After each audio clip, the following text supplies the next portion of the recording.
आपका स्वागत है हमारे गरुड़ पुराण ज्ञान सीरीज में एपिसोड 8 84 लाख योनियों का रहस्य। क्या मृत्यु के बाद आत्मा फिर से जन्म लेती है? क्या सच में 84 लाख योनियां होती है?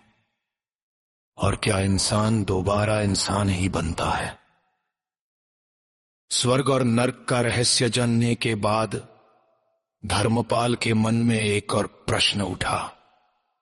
उसने यमराज से पूछा, प्रभु, आत्मा की यात्रा यहीं समाप्त हो जाती है क्या? यमराज मुस्कुराए, नहीं धर्मपाल, ये तो केवल एक पड़ाव है। आत्मा अनादि और अनंत है। फिर उन्होंने धर्मपाल को एक दिव्य दृश्य दिखाया।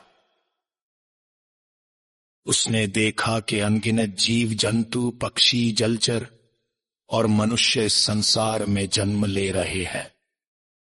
यमराज बोले, गरुड़ पुराण के अनुसार आत्मा अपने कर्मों के आधार पर विभिन्न योनियों में जन्म लेती है।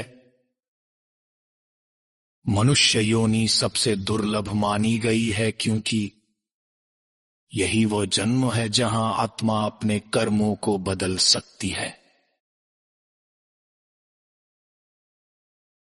धर्मपाल ने देखा कि कुछ आत्माएं अपने पुण्य कर्मों के कारण श्रेष्ठ जन्म प्राप्त कर रही थी, जबकि कुछ आत्माएं अपने कर्मों के कारण कठिन परिस्थितियों में जन्म ले रही थी।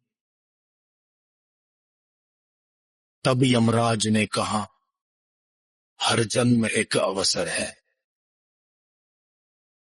आत्मा सीखती है, आगे बढ़ती है और अपने कर्मों का फल भोगती है। धर्मपाल ने पूछा, तो मोक्ष क्या है? यमराज बोले, जब आत्मा कर्मों के बंधन से मुक्त हो जाती है, तब उसे पुनर्जन्म के चक्र से मुक्ति मिलती है। अब धर्मपाल समझ चुका था कि जीवन केवल जन्म और मृत्यु का नाम नहीं है। ये आत्मा की एक लंबी यात्रा है।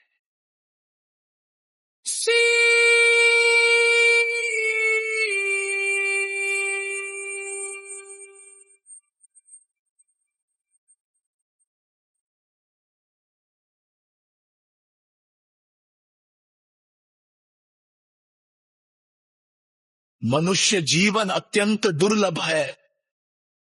हर दिन एक अवसर है अच्छे कर्म करने का।